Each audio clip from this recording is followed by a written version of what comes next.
Let's take a look at markets as we start the 11 a.m. hour here on Wall Street. You could see a bit of a mixed story here when we take a look at the Dow up about just 1/3%, S&P 500, and the Nasdaq essentially unchanged from yesterday. Although we did start the day, all of these indexes in the green, but we saw a little bit of a flip as the Fed Chairman Jerome Powell began talking at a European Central Bank event. A lot of eyes on that, and that's kind of the first thing that I'm watching this morning, Akiko, when we take a look at just what the Fed Chairman said with regards to his outlook. Kind of a downgrade from what we've heard from the Fed Chairman as of late. He said that, look, there's probably a strong likelihood that, conditions could worsen as the Federal Reserve tries to raise interest rates to get ahead of inflation. But want to play just a specific clip with regards to what he said on the idea of a soft landing, which would be keeping unemployment low while also addressing inflation. Take a listen to what he said.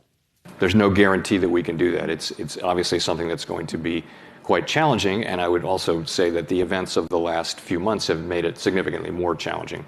Thinking there particularly of the war in Ukraine, which has added tremendously to inflationary pressures around food and energy commodities and agricultural chemicals and industrial chemicals and things like that. So it's gotten harder. The pathways have gotten narrower.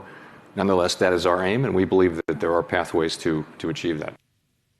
And he added, highly likely to involve some pain, this process, which seems to be an implicit acknowledgement, maybe hard landing.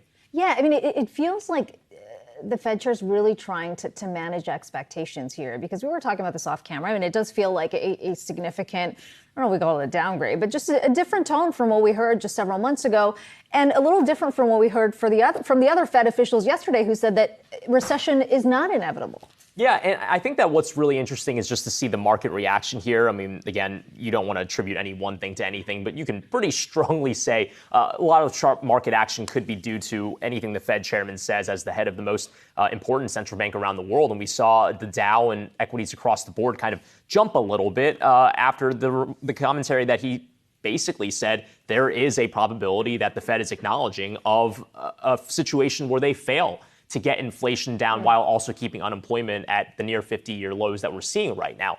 Why would markets see that as a good thing? Well, maybe it's because markets have already priced in what would be the worst outcome scenario here, and that if the Fed does indeed see a closer recession in the mirror, then maybe they won't raise rates as aggressively as markets have already priced in.